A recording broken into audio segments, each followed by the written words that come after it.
ഈശോയിൽ സ്നേഹം നിറഞ്ഞവരെ, ഒരു ദിവസം ദാനിയേൽ തീക്ഷ്ണമായിട്ട് പ്രാർത്ഥിച്ചുകൊണ്ടിരിക്കുകയായിരുന്നു. ദാനിയേൽ ബാബിലോണിലായിരിക്കുമ്പോൾ വളരെ തീക്ഷ്ണതയോടുകൂടെ പ്രാർത്ഥിക്കുന്നു. അവൻ പ്രാർത്ഥിക്കാനായിട്ട് അവനെ പ്രേരിപ്പിക്കുന്ന ഏറ്റവും വലിയൊരു കാര്യം, എൻ്റെ ദൈവജനത്തിൻ്റെ വിമോചനം താമസിക്കുന്നു. ബാബിലോണിൽ ഏറെ വർഷങ്ങളായിട്ട് അടിമത്തത്തിൽ കഴിയുകയാണ്. എന്തുകൊണ്ട് ഞങ്ങളുടെ വിമോചനം, തിരികെ കാനാൻ നാട്ടിലേക്കുള്ള ഞങ്ങളുടെ യാത്ര വൈകുന്നു? അങ്ങനെ ആ ഒരു അസ്വസ്ഥതയിൽ അവൻ പ്രാർത്ഥിച്ചുകൊണ്ടിരിക്കവേ ഒരു ദിവസം സായാഹ്ന ബലിയുടെ സമയത്ത് ഗബ്രിയേൽ മാലാഖ ദാനിയേലിന് പ്രത്യക്ഷപ്പെട്ടു. ദാനിയേലിന് പ്രത്യക്ഷപ്പെട്ടുകൊണ്ട് ഒട്ടനേകം ദൈവിക രഹസ്യങ്ങൾ കൈമാറുകയായിരുന്നു ഗബ്രിയേൽ മാലാഖയുടെ ലക്ഷ്യം. എന്നാൽ ദൈവിക രഹസ്യങ്ങളെല്ലാം കൈമാറുന്നതിന് മുൻപ് ഗബ്രിയേൽ മാലാഖ ദാനിയേലിനോട് പറഞ്ഞു, ദൈവം നിന്നെ അത്യധികം സ്നേഹിക്കുന്നു. ദാനിയേൽ പ്രവചനത്തിൻ്റെ 9-ാം അധ്യായത്തിൻ്റെ 23-ാമത്തെ വാക്യം, ദൈവം നിന്നെ അത്യധികം സ്നേഹിക്കുന്നു. ഈശോയിൽ സ്നേഹം നിറഞ്ഞവരെ, നിങ്ങളെല്ലാവരെയും ഈശോ അത്യധികം സ്നേഹിക്കുന്നു. ഈശോ നിങ്ങളെല്ലാവരെയും അത്യധികം സ്നേഹിക്കുന്നു. തുടർന്ന് നമ്മൾ ഈ ദിവസത്തിൻ്റെ ദൈവവചന സന്ദേശം ഗ്രഹിക്കാനായിട്ട് പോവുകയാണ്. പരിശുദ്ധാത്മാവിൻ്റെ കൃപ പ്രത്യേകം യാചിച്ചുകൊണ്ട് നമുക്ക് വചനം ശ്രദ്ധിക്കാം. സുഭാഷിതങ്ങളുടെ പുസ്തകം 27-ാമത്തെ അധ്യായത്തിൻ്റെ 19-ാമത്തെ വാക്യം ഒന്ന് ശ്രദ്ധയോടുകൂടെ നമ്മൾ ശ്രവിക്കുന്നു. വചനം എങ്ങനെയാണ്? വെള്ളത്തിൽ മുഖം പ്രതിബിംബിക്കുന്നത് പോലെ മനുഷ്യൻ്റെ മനസ്സ് അവനെ തന്നെ പ്രതിഫലിപ്പിക്കുന്നു. വെള്ളത്തിൽ മുഖം പ്രതിബിംബിക്കുന്നത് പോലെ മനുഷ്യൻ്റെ മനസ്സ് അവനെ തന്നെ പ്രതിഫലിപ്പിക്കുന്നു. ഇപ്പോൾ നിങ്ങൾ എന്നെ ഒന്ന് നോക്കുക. എന്നെ നോക്കുമ്പോഴത്തേന് എന്നെക്കുറിച്ച് വളരെ കാര്യമായിട്ട് നിങ്ങൾക്കൊന്നും മനസ്സിലാക്കാനായിട്ട് പറ്റില്ല. ഒരു കാഴ്ചയിലൊന്നും മനസ്സിലാക്കാനായിട്ട് പറ്റില്ല. എന്നാൽ എൻ്റെ മനസ്സാണ് ഏറ്റവും ഭംഗിയായിട്ട് എന്നെ വെളിപ്പെടുത്തുന്നത്. എൻ്റെ അവസ്ഥ എന്തെന്ന് മനസ്സിലാക്കാൻ എൻ്റെ മനസ്സിൻ്റെ വികാരങ്ങളെ, വിചാരങ്ങളെ തിരിച്ചറിയുക വളരെ പ്രധാനപ്പെട്ടതാണ്. തീർച്ചയായിട്ടും ഞാൻ എന്ന് പറയുന്ന വ്യക്തി, എന്നെ കേൾക്കുന്നവരായ നിങ്ങൾ ഓരോരുത്തരും, നമ്മൾ ഓരോരുത്തരെയും തന്നെ സ്വയം മനസ്സിലാക്കണം. എങ്ങനെ മനസ്സിലാക്കാൻ പറ്റും? അത് നമ്മുടെ വിചാരങ്ങളെ കൃത്യമായിട്ട് അനലൈസ് ചെയ്തുകൊണ്ട്, വിവേചിച്ചറിഞ്ഞുകൊണ്ടാണ് ഞാൻ എന്ന് പറയുന്ന വ്യക്തിയെ പരിപൂർണമായിട്ടും മനസ്സിലാക്കാനായിട്ട് പറ്റുന്നത്. ഇനി ഞാൻ എന്നെ തന്നെ മനസ്സിലാക്കാനായിട്ട് ശ്രമിക്കുന്നില്ല എങ്കിൽ തന്നെയും, എൻ്റെ വിചാരങ്ങളെ മനസ്സിലാക്കാനായിട്ട് ശ്രമിക്കുന്നില്ല എങ്കിൽ തന്നെയും, ദൈവം നിശ്ചയമായിട്ടും എൻ്റെ വികാരങ്ങളെ കൃത്യമായിട്ട് അളന്നെടുക്കുന്നുണ്ട്. ജ്ഞാനത്തിൻ്റെ പുസ്തകത്തിൻ്റെ 1-ാമത്തെ അധ്യായത്തിൻ്റെ 6-ാമത്തെ വാക്യത്തിൽ നമ്മൾ ഇങ്ങനെയാണ് വായിക്കുന്നത്, ദൈവം മനസ്സിൻ്റെ സൂക്ഷ്മ വ്യാപാരങ്ങളെ അറിയുന്നവനും ഹൃദയത്തെ യഥാർത്ഥമായി നിരീക്ഷിക്കുന്നവനും നാവിൽ നിന്ന് ഉതിരുന്നത് കേൾക്കുന്നവനുമാണ്. ശ്രദ്ധിക്കുക, ദൈവവചനത്തിലേക്ക് ശ്രദ്ധിക്കുക. ദൈവം മനസ്സിൻ്റെ സൂക്ഷ്മ വ്യാപാരങ്ങളെ അറിയുന്നവനും ഹൃദയത്തെ യഥാർത്ഥമായി നിരീക്ഷിക്കുന്നവനും നാവിൽ നിന്ന് ഉതിരുന്നത് കേൾക്കുന്നവനുമാണ്. നമ്മുടെ ഹൃദയത്തെ സൂക്ഷ്മമായിട്ട് ദൈവമായ കർത്താവ് അറിയുന്നുണ്ട്. ആ വിചാരങ്ങളെ കൃത്യമായിട്ട് ദൈവം ഒപ്പിയെടുക്കുന്നുണ്ട്. അങ്ങനെ ആകുമ്പോൾ നമ്മൾ നമ്മുടെ വിചാരങ്ങളെ മനസ്സിലാക്കേണ്ടതല്ലേ? സംശയം ഒരു കാരണവശാലും വേണ്ട. ദൈവം എൻ്റെ വിചാരത്തെ കൃത്യമായിട്ട് വിവേചിച്ചറിയുന്നുണ്ട് എന്നത് സുവിശേഷത്തിൽ നിന്ന് തന്നെ വ്യക്തമാണ്. ജ്ഞാനത്തിൻ്റെ പുസ്തകത്തിൻ്റെ 1-ാം അധ്യായത്തിൻ്റെ 7-ാമത്തെ വാക്യത്തിൽ നമ്മൾ വായിക്കും, അധർമ്മിയുടെ ആലോചനകൾ വിചാരണയ്ക്ക് വിധേയമാക്കപ്പെടും. ജ്ഞാനത്തിൻ്റെ പുസ്തകം 1-ാമത്തെ അധ്യായത്തിൻ്റെ 9-ാമത്തെ വാക്യത്തിൽ നമ്മൾ വായിക്കുന്നത് ഇങ്ങനെയാണ്, അധർമ്മിയുടെ ആലോചനകൾ വിചാരണയ്ക്ക് വിധേയമാക്കപ്പെടും. അധർമ്മിയുടെ ആലോചനകൾ നമ്മളിൽ നിന്ന്, എന്നിൽ നിന്ന്, നിങ്ങളിൽ നിന്ന് തീർച്ചയായിട്ടും ചില സമയങ്ങളിലെങ്കിലുമൊക്കെ അധർമ്മത്തിൻ്റെതായിട്ടുള്ള പ്രവർത്തനങ്ങൾ ഉണ്ടാകാറുണ്ട്. ധർമ്മം മാത്രമല്ല നമ്മിൽ നിന്നുണ്ടാകുന്നത്. അതുകൊണ്ടാണ് നന്മ നിറഞ്ഞ മറിയമേ എന്നുള്ള പ്രാർത്ഥനയുടെ 2-ാം ഭാഗത്ത് നമ്മൾ പ്രാർത്ഥിക്കുന്നത്, പാപികളായ ഞങ്ങൾക്ക് വേണ്ടിയുമെന്ന്. അതായത് നമ്മളെല്ലാവരിൽ നിന്നും കുറവുകൾ സംഭവിക്കുന്നുണ്ട്. ഒരു തരത്തിൽ നോക്കുമ്പോൾ നമ്മളെല്ലാവരും തന്നെ അധർമ്മികളാണ്. അധർമ്മികളുടെ ആലോചനകൾ വിചാരണയ്ക്ക് വിധേയമാക്കപ്പെടും. നമ്മുടെ ആലോചനകൾ, പ്രിയപ്പെട്ടവരെ, വിചാരണയ്ക്ക് വിധേയമാക്കപ്പെടും. സുവിശേഷം കൃത്യമായിട്ട് അത് നമുക്ക് പങ്കുവച്ചിരുന്നുണ്ട്. വിശുദ്ധ മർക്കോസ് അറിയിച്ച സുവിശേഷത്തിൻ്റെ രണ്ടാമത്തെ അധ്യായത്തിൻ്റെ 6 മുതലുള്ള വാക്യങ്ങളിലേക്ക് നമ്മൾ ശ്രദ്ധ തിരിക്കണം. എന്താണ് അവിടുത്തെ ഒരു കോണ്ടെക്സ്റ്റ്, പശ്ചാത്തലം എന്താണെന്ന് ചോദിച്ചാൽ, ഈശോ ഒരു വീട്ടിലിരുന്ന് ദൈവവചനം പങ്കുവയ്ക്കുന്നു. വീട് നിറയെ ആൾക്കാർ തിങ്ങിക്കൂടിയിരിക്കുന്നു. ആ അവസരത്തിൽ 4 പേർ ഒരു തളർവാദ രോഗിയെ ചുമന്നുകൊണ്ടെത്തുന്നു. ഈശോയുടെ മുൻപിൽ കൃത്യം പാകത്തിനെത്തിയിരിക്കുക. അവനെ കണ്ടപാടെ ഈശോ അവനോട് പറയുന്നത് ഇങ്ങനെയാണ്: നിന്റെ പാപങ്ങൾ ക്ഷമിക്കപ്പെട്ടിരിക്കുന്നു. ഇത് കേട്ടുകൊണ്ട് അവിടെ കുറച്ച് നിയമജ്ഞരും ഫരിസേരും ഉണ്ട്. അവരെന്ത് ചെയ്തു? അവർ ഉള്ളിൻ്റെ ഉള്ളിൽ അവർ ചിന്തിച്ചു എന്നാണ് വചനം. വിശുദ്ധ മർക്കോസ് അറിയിച്ച സുവിശേഷത്തിൻ്റെ തന്നെ 2-ാമത്തെ അധ്യായത്തിൻ്റെ 6-ാമത്തെ വാക്യത്തിൽ നമ്മൾ വായിക്കുന്നത് ഇങ്ങനെയാണ്: നിയമജ്ഞരിൽ ചിലർ അവിടെ ഇരിപ്പുണ്ടായിരുന്നു, അവർ ചിന്തിച്ചു. ശ്രദ്ധിക്കുക, ഈ മേൽക്കൂര പൊളിച്ച് തളർവാദ രോഗിയെ താഴേക്ക് ഇറക്കുന്നു. ഈശോ അവനോട് പറയുന്നു, നിന്റെ പാപങ്ങൾ ക്ഷമിക്കപ്പെട്ടിരിക്കുന്നു. നിയമജ്ഞരിൽ ചിലർ അവിടെ ഇരിപ്പുണ്ടായിരുന്നു, അവർ എന്തു ചെയ്തു? അവർ ചിന്തിച്ചു. ഈ വാക്യം ഈശോയുടെ ഡയലോഗ് കേട്ടപാടെ, നിന്റെ പാപങ്ങൾ ക്ഷമിക്കപ്പെട്ടിരിക്കുന്നു എന്ന ഡയലോഗ് കേട്ടപാടെ അവർ ചിന്തിച്ചു. എന്താണ് അവർ ചിന്തിച്ചത്? എന്തുകൊണ്ടാണ് ഇവൻ ഇപ്രകാരം സംസാരിക്കുന്നത്? ഇവൻ ദൈവദൂഷണം പറയുന്നു. പാപങ്ങൾ ക്ഷമിക്കാൻ ദൈവത്തിനല്ലാതെ മറ്റാർക്കാണ് സാധിക്കുക? ഇതായിരുന്നു അവരുടെ ചിന്ത. അവർ പറഞ്ഞില്ല, സംസാരത്തിൽ നാവിലൂടെ അത് പുറത്തേക്ക് കൊണ്ടുവന്നില്ല, അവർ ചിന്തിക്കുകയാണ് ചെയ്തത്. ശ്രദ്ധിക്കുക, അടുത്ത വാക്യം ഇങ്ങനെയാണ്, 8-ാമത്തെ വാക്യം: അവർ ഇപ്രകാരം വിചാരിക്കുന്നുവെന്ന് മനസ്സിലാക്കി യേശു അവരോട് ചോദിച്ചു, എന്തുകൊണ്ടാണ് നിങ്ങൾ ഇങ്ങനെ ചിന്തിക്കുന്നത്? അവർ ഇപ്രകാരം ചിന്തിക്കുന്നുവെന്ന് ഈശോ മനസ്സിലാക്കിയിട്ട് ഈശോ ഒരു ചോദ്യം അവരുടെ മുന്നിലേക്ക് ഉന്നയിക്കുകയാണ്: എന്തുകൊണ്ടാണ് നിങ്ങൾ ഇങ്ങനെ ചിന്തിക്കുന്നത്? ശ്രദ്ധിക്കുക, ജ്ഞാനത്തിൻ്റെ പുസ്തകം 1-ാം അധ്യായത്തിൻ്റെ 9-ാമത്തെ വാക്യം: അധർമ്മിയുടെ ആലോചനകൾ വിചാരണയ്ക്ക് വിധേയമാക്കപ്പെടും. നിയമജ്ഞരുടെ ഈ ആലോചന ഈശോ വിചാരണയ്ക്ക് വിധേയമാക്കി. എന്തുകൊണ്ടാണ് നിങ്ങൾ ഇങ്ങനെ സംസാരിക്കുന്നത്? ഈശോയിൽ സ്നേഹം നിറഞ്ഞവരെ, എൻ്റെയും നിങ്ങളുടെയും ആലോചനകൾ സമാനമായി തന്നെ വിചാരണയ്ക്ക് വിധേയമാക്കപ്പെടും. ഒരിക്കൽ വിശുദ്ധനായ ബെനഡിക്റ്റ്, നമുക്കെല്ലാവർക്കും അറിയാവുന്ന ഒരു വിശുദ്ധനാണ് ബെനഡിക്റ്റ് പുണ്യവാളൻ. ബെനഡിക്റ്റ് പുണ്യവാളൻ ഒരു സന്യാസ സമൂഹം തന്നെ സ്ഥാപിച്ച ഒരു വ്യക്തിയാണ്.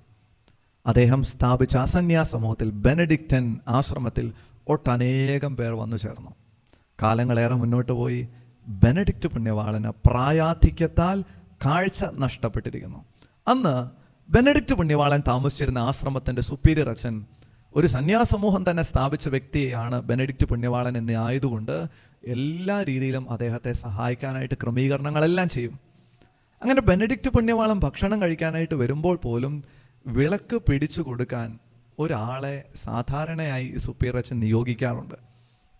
ആ കാലഘട്ടത്തിൽ കാഴ്ച മങ്ങിയ ബെനഡിക്റ്റ് പുണ്യവാളൻ്റെ കാഴ്ച മങ്ങിയ ആ കാലഘട്ടത്തിൽ ഇങ്ങനെ ചില ചെറുപ്പക്കാരെയൊക്കെ നിയോഗിക്കും. സന്യാസികളാകാനായിട്ട് ആഗ്രഹിച്ച് സന്യാസാശ്രമത്തിൽ വന്നു ചേർന്ന ചെറുപ്പക്കാരെ ഈ സുപ്പീരിയർ അച്ഛൻ പ്രത്യേക ദൗത്യം ഇങ്ങനെ ഭരമേൽപ്പിക്കും. അങ്ങനെ ആ കാലഘട്ടത്തിൽ ധനാട്യനായ ഒരു ചെറുപ്പക്കാരൻ ഈ സന്യാസാശ്രമത്തിൽ, ബെനഡിക്റ്റ് പുണ്യവാളൻ താമസിക്കുന്ന ഈ സന്യാസാശ്രമത്തിൽ സന്യാസിയാകാനുള്ള ആഗ്രഹത്തോടുകൂടെ വന്നു ചേർന്നു. അങ്ങനെ സുപ്പീരിയർ അച്ഛൻ അദ്ദേഹത്തെ എടുത്തു. ഒരു ദിവസം ഈ ധനാട്യനായ കുടുംബ മഹിമയൊക്കെയുള്ള ഈ ചെറുപ്പക്കാരന് സുപ്പീരിയർ അച്ഛൻ ഒരു നിയോഗം കൊടുത്തു, ഒരു ദൗത്യം കൊടുത്തു.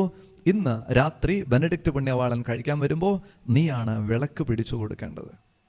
അങ്ങനെ ബെനഡിക്റ്റ് പുണ്യവാളൻ കഴിക്കാനായിട്ട് എത്തുന്നു, ഭക്ഷണം എടുക്കുന്നു. അദ്ദേഹം ഭക്ഷണം എടുത്തു തുടങ്ങി. ആ അവസരത്തിൽ ഈ ചെറുപ്പക്കാരൻ വിളക്ക് പിടിച്ച് അടുത്ത് നിൽക്കുക. പെട്ടെന്ന് ഇവൻ്റെ മനസ്സിലൂടെ ഒരു ചിന്ത, പിന്നെ ഇങ്ങേർക്ക് വിളക്ക് പിടിച്ചു കൊടുക്കാനല്ല ഞാൻ സന്യാസാശ്രമത്തിൽ ചേർന്നത്, ഇങ്ങേർക്ക് വിളക്ക് പിടിച്ചു കൊടുക്കാനാണോ ഞാൻ സന്യാസാശ്രമത്തിൽ ചേർന്നത്? ബെനഡിക്റ്റ് പുണ്യവാളൻ പെട്ടെന്ന് ഇവൻ്റെ മുഖത്തേക്കൊന്ന് നോക്കി. ഇവൻ്റെ മനസ്സിലൂടെ കടന്നുപോയ ചിന്ത കൃത്യമായിട്ട് അറിഞ്ഞുകൊണ്ട് ബെനഡിക്റ്റ് പുണ്യവാളൻ അവൻ്റെ മുഖത്തേക്കൊന്ന് നോക്കി. അവനോട് പറഞ്ഞു, നീ വിളക്ക് അവിടെ വെച്ചോ കേട്ടോ.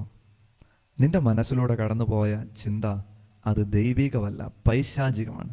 നീ വിളക്ക് അവിടെ വെച്ചോ, നീ ഇനിയും പൊക്കോ കേട്ടോ. അടുത്ത് വേറൊരു സന്യാസി നിൽപ്പുണ്ടായിരുന്നു. അവനോട് പറഞ്ഞു, നീ എനിക്കൊന്ന് വിളക്ക് പിടിച്ചു തരാമോ? ശ്രദ്ധിക്കുക പ്രിയപ്പെട്ടവരെ, നമ്മുടെ ചിന്താധാരകൾ ദൈവമായ കർത്താവ് തീർച്ചയായിട്ടും തിരിച്ചറിയുന്നുണ്ട്. അങ്ങനെ ആകുമ്പോൾ നമ്മൾ ആ ബോധ്യത്തോടെ ജീവിക്കണം. നമ്മൾ ഈ കുംഭസാരത്തിൻ്റെ സമയത്ത് കുംഭസാരത്തിനുള്ള ജപം ചൊല്ലാറുണ്ട് അല്ലേ? കുംഭസാരത്തിനുള്ള ജപത്തിൻ്റെ ആദ്യ ഭാഗത്ത് നമ്മൾ ചൊല്ലുന്ന ഒരു പ്രകരണം ഇങ്ങനെയാണ്: വിചാരത്താലും വാക്കാലും പ്രവൃത്തിയാലും ഉപേക്ഷയാലും ഞാൻ പാപം ചെയ്തു പോയി, എൻ്റെ പിഴ, എൻ്റെ പിഴ, എൻ്റെ വലിയ പിഴ. ശ്രദ്ധിക്കുക, ഏറ്റവും ആദ്യം നമ്മൾ പറയുന്നത് ഏതാ? വിചാരത്താൽ. പക്ഷെ ഒന്ന് ശ്രദ്ധിച്ചു നോക്കിയ പ്രിയപ്പെട്ടവരെ, നമ്മൾ കുമ്പസാരിക്കുന്ന സമയത്ത് നമ്മളിൽ എത്ര പേര് വിചാരത്തിൽ വന്നുപോയ പാപങ്ങൾ ഏറ്റുപറയുന്നുണ്ട്? പലപ്പോഴും തന്നെ നമ്മൾ അവഗണിച്ച് കളയുന്ന ഒരു മേഖലയാണ് വിചാരത്തിലെ പാപങ്ങൾ. വിചാരത്തിലെ പാപങ്ങൾ ഒരു വാക്കാലാകട്ടെ പ്രവൃത്തിയാലാകട്ടെ പാപം സംഭവിക്കുന്നതിന് മുൻപ് ഇത് വിചാരത്തിലാണ് വരുന്നത്. വിചാരത്തിൽ നിന്നാണ് വാക്കിലേക്കും വിചാരത്തിൽ നിന്നാണ് പ്രവൃത്തിയിലേക്കും പോകുന്നത്. അതുകൊണ്ട് തന്നെ ഏറ്റവും ആദ്യം നമ്മൾ തിരിച്ചറിയേണ്ട ഒരു മേഖലയാണ് വിചാരത്തിൻ്റെ മേഖല, ചിന്തയുടെ മേഖല. ഒരിക്കൽ ഞാനിങ്ങനെ ദൈവവചനം പ്രഘോഷിച്ചുകൊണ്ടിരിക്കവേ, വചനപ്രഘോഷണം 1 മണിക്കൂറായിരുന്നു. ആ 1 മണിക്കൂർ സമയം ഏതാണ്ട് പൂർത്തിയായ പാടെ ഏതാണ്ട് പൂർത്തിയാകാറായപ്പോൾ ഞാൻ പറഞ്ഞു, നമ്മുടെ സമയം തീർന്നു, എനിക്ക് ഒട്ടനേകം കാര്യങ്ങൾ നിങ്ങളോട് പങ്കുവെക്കാനുണ്ടായിരുന്നു, പക്ഷെ സമയം തീർന്നു കേട്ടോ എന്ന് പറഞ്ഞാണ് ഞാൻ അവസാനിപ്പിക്കുന്നത്. അങ്ങനെ അത് അവസാനിപ്പിച്ച് ഞാൻ മെല്ലെ ബൈബിളൊക്കെ മടക്കി തിരികെ പോകുന്ന സമയത്ത് എൻ്റെ മനസ്സിലേക്കൊരു ചിന്ത: അതിന് പറയാനുണ്ടായിരുന്നതെല്ലാം പറഞ്ഞു തീർന്നായിരുന്നല്ലോ, ഇനി എന്നാ പറയാനായിട്ടുണ്ടായിരുന്നത്? പറയാനുണ്ടായിരുന്നെല്ലാം പറഞ്ഞു തീർന്നായിരുന്നല്ലോ, ഇനി എന്താ പറയാനായിട്ടുള്ളത്? ശരിയാ, ഞാൻ മനസ്സിലാക്കി എന്നെ തന്നെ. പിന്നെ എന്തുകൊണ്ട് എൻ്റെ ഉള്ളിൽ നിന്ന് അങ്ങനെ ഒരു പ്രയോഗം വന്നു? ഇനി ഏറെ കാര്യങ്ങൾ പറയാനുണ്ട്, പക്ഷെ സമയം തീർന്നു കേട്ടോ. എന്തുകൊണ്ട് അങ്ങനെ ഒരു പ്രയോഗം വന്നു എന്ന് ചോദിച്ചാൽ, എന്നെ തന്നെ ഒന്ന് പ്രൊജക്റ്റ് ചെയ്യണം. എനിക്ക് ഭയങ്കരമായിട്ട് അറിവുണ്ട് എന്ന് പ്രൊജക്റ്റ് ചെയ്യാനുള്ള ഉള്ളിൻ്റെ ഉള്ളിലെ ആ ഭാവത്തിൽ നിന്നാണ് ആ വാക്പ്രയോഗം വന്നത്. അത് തിരിച്ചറിയുന്നില്ല എങ്കിൽ പോകുന്ന എല്ലായിടത്തും ഞാൻ ഇത് തന്നെ പറഞ്ഞുകൊണ്ടിരിക്കും. ഈശോയിൽ സ്നേഹം നിറഞ്ഞവരെ, അപ്പം ഈ ഒരു തിരിച്ചറിവ്, വിചാരത്തിൻ്റെ തലത്തെ കൃത്യമായിട്ട് സൂക്ഷ്മമായിട്ട് നിരീക്ഷിച്ചറിയുക എന്ന് പറയുന്ന കാര്യം വളരെ പ്രധാനപ്പെട്ടതാണ്. വേറൊരു ഉദാഹരണം പറഞ്ഞാൽ, ഒരിക്കൽ ഞാൻ കുറച്ച് പിള്ളേരോട് പറഞ്ഞു, ഇനി നിങ്ങൾ പോയി ചാപ്പലിൽ പോയിരുന്ന് പ്രാർത്ഥിക്കാൻ പറഞ്ഞു. കുറച്ച് നാളുകൾക്ക് മുമ്പാണ്. അങ്ങനെ അവരെല്ലാവരോടെയും ചാപ്പലിൽ പോയി പ്രാർത്ഥിക്കുന്നു. കുറേ നേരം കഴിഞ്ഞപ്പോൾ ഞാൻ ആ ചാപ്പലിൻ്റെ സൈഡിലൂടെ ഞാനിങ്ങനെ നടന്നു പോവുകയാണ്. പെട്ടെന്നൊരു പെൺകുട്ടി പുറത്തേക്ക് ഇറങ്ങി വന്നിട്ട് എന്നോട് പറഞ്ഞു, അച്ഛാ ഞാൻ പ്രാർത്ഥിച്ചു കേട്ടോ, ഞാൻ പ്രാർത്ഥിച്ചു. അവർ പ്രാർത്ഥിച്ചോ ഇല്ലയെന്ന് എനിക്കറിയത്തില്ല. ഞാൻ അവരെക്കുറിച്ച് ചോദിച്ചു പോലും ഇല്ല. പക്ഷെ വളരെ സ്പോണ്ടേനിയസ് ആയിട്ട് ആ കൊച്ചിൻ്റെ ആ തരത്തിൽ നിന്ന് വരികയാണ്, അവർ പ്രാർത്ഥിച്ചോ ഇല്ലയോ എന്ന് എനിക്കറിയില്ല. അതായത് എന്നെ ഇംപ്രസ് ചെയ്യിക്കാനായിട്ട് ഒരു പരിശ്രമം നടത്തുന്നു, അതിൽ ചിലരെ ഇകഴ്ത്തി കാണിക്കുന്നു. അപ്പോൾ ഇതും മനസ്സിൻ്റെ ഉള്ളിലെ ഒരു ഭാവമാണ്. അവരെക്കാട്ടിലും മെച്ചമാണ് ഞാൻ എന്നുള്ള ഒരു ഭാവം മനസ്സിലുള്ളത് കൊണ്ടാണ് അങ്ങനെ ഒരു സംസാരം പുറത്തേക്ക് വന്നത്. ഇങ്ങനെയുള്ള മനസ്സിൻ്റെ വിചാരതലങ്ങളെ നമ്മൾ കൃത്യമായിട്ട് വിവേചിച്ചറിയുക വളരെ പ്രധാനപ്പെട്ടതാണ്. അതുകൊണ്ടാണ് വിശുദ്ധ മർക്കോസ് അറിയിച്ച സുവിശേഷത്തിൻ്റെ 7-ാമത്തെ അധ്യായത്തിൻ്റെ 21 മുതലുള്ള വാക്യങ്ങളിൽ ഈശോ പറയുന്നത്, ഉള്ളിൽ നിന്നാണ് തിന്മ പുറപ്പെടുക. ഉള്ളിൽ നിന്നാണ് തിന്മ പുറപ്പെടുക. അതുകൊണ്ട് തന്നെ പ്രിയപ്പെട്ടവരെ, നമ്മുടെ ഉള്ളിൻ്റെ തലങ്ങളെ ശുദ്ധമാക്കാൻ നല്ല പരിശ്രമം വേണം. പ്രധാനമായിട്ടൊരു പ്രാർത്ഥന വേണം.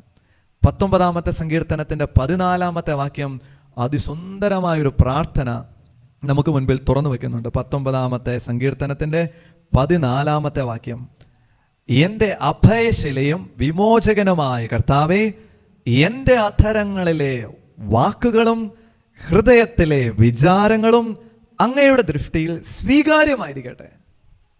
എൻ്റെ അഭയശിലയും വിമോചകനുമായ കർത്താവേ, എൻ്റെ അഭയശിലയും വിമോചകനുമായ കർത്താവേ, എൻ്റെ അധരത്തിലെ വാക്കുകളും ഹൃദയത്തിലെ വിചാരങ്ങളും അങ്ങയുടെ ദൃഷ്ടിയിൽ സ്വീകാര്യമായിരിക്കട്ടെ. ഒരു ദിവസത്തിൻ്റെ പ്രഭാതം ആരംഭിക്കുമ്പോൾ തീർച്ചയായിട്ടും നമ്മുടെയൊക്കെ ഉള്ളിൽ സൂക്ഷിക്കേണ്ട ഒരു ദൈവവചനമാണിത്. നമ്മളൊക്കെ ഉയർത്തേണ്ട ഒരു പ്രാർത്ഥനയാണ്. ഒരു ദിവസത്തിൻ്റെ ആരംഭത്തിൽ തന്നെ പ്രിയപ്പെട്ടവരെ നമ്മൾ പ്രാർത്ഥിക്കണം. 19-ാം സങ്കീർത്തനത്തിൻ്റെ 14-ാമത്തെ വാക്യം: എൻ്റെ അഭയശിലയും വിമോചകനുമായ കർത്താവേ, എൻ്റെ അധരങ്ങളിലെ വാക്കുകളും ഹൃദയത്തിലെ വിചാരങ്ങളും അങ്ങയുടെ ദൃഷ്ടിയിൽ സ്വീകാര്യമായിരിക്കട്ടെ. അങ്ങയുടെ ദൃഷ്ടിയിൽ സ്വീകാര്യമായിരിക്കട്ടെ. ഇതിങ്ങനെ പ്രാർത്ഥിച്ച് ഒരു ദിവസം ആരംഭിക്കണം. നമ്മൾ കുർബാന സ്വീകരിച്ച് കഴിയുമ്പോഴത്തേന് നമുക്ക് ഈശോയോട് പ്രാർത്ഥിക്കാനായിട്ട് പറ്റിയ ഒരു നല്ല പ്രാർത്ഥന ഇതാ: എൻ്റെ അഭയശിലയും വിമോചകനുമായ കർത്താവേ, എൻ്റെ അധരങ്ങളിലെ വാക്കുകളും ഹൃദയത്തിലെ വിചാരങ്ങളും അങ്ങയുടെ ദൃഷ്ടിയിൽ സ്വീകാര്യമായിരിക്കട്ടെ. പ്രിയപ്പെട്ടവരെ, അങ്ങനെ നമ്മൾ പ്രാർത്ഥിക്കുമ്പോൾ നമ്മുടെ ഹൃദയത്തിൻ്റെ വികാര വിചാരങ്ങളെ നമ്മൾ കൂടുതൽ ഗൗരവമായിട്ട് എടുക്കുന്നു എന്ന് കർത്താവിന് തന്നെ ബോധ്യപ്പെടുകയാണ്. ദൈവതിരുസന്നിധിയിൽ നമ്മൾ അവതരിപ്പിക്കുകയാണ്: എൻ്റെ ഹൃദയത്തിൻ്റെ വിചാരങ്ങളെ എൻ്റെ കർത്താവെ വളരെ ഗൗരവത്തോടുകൂടെ ഞാൻ എടുക്കുന്നു. ഇതങ്ങ് സൂക്ഷ്മമായിട്ട് നിരീക്ഷിച്ചറിയുന്നതാണല്ലോ. എൻ്റെ ഹൃദയത്തിൻ്റെ ചിന്താധാരകളിൽ അശുദ്ധമായതൊന്നും അങ്ങേക്ക് ഇഷ്ടമല്ലാത്തതായിട്ടൊന്നും തന്നെ കാണില്ല എന്ന് പറയുന്ന നമ്മുടെ ഹൃദയത്തിൻ്റെ ഭാവം ഈ പ്രാർത്ഥന വഴി നമ്മൾ പ്രകടിപ്പിക്കുകയാണ്. ഈശോയിൽ സ്നേഹം നിറഞ്ഞവരെ, അങ്ങനെ നമുക്ക് പരിശ്രമിക്കാം. പരിശുദ്ധാത്മാവ് ഈ ഒരു ദൈവിക സന്ദേശം ഗ്രഹിക്കാനായിട്ട് നമ്മുടെ ഹൃദയത്തിന് ഒരു വലിയ വലിപ്പം തരട്ടെ, തുറവി തരട്ടെ.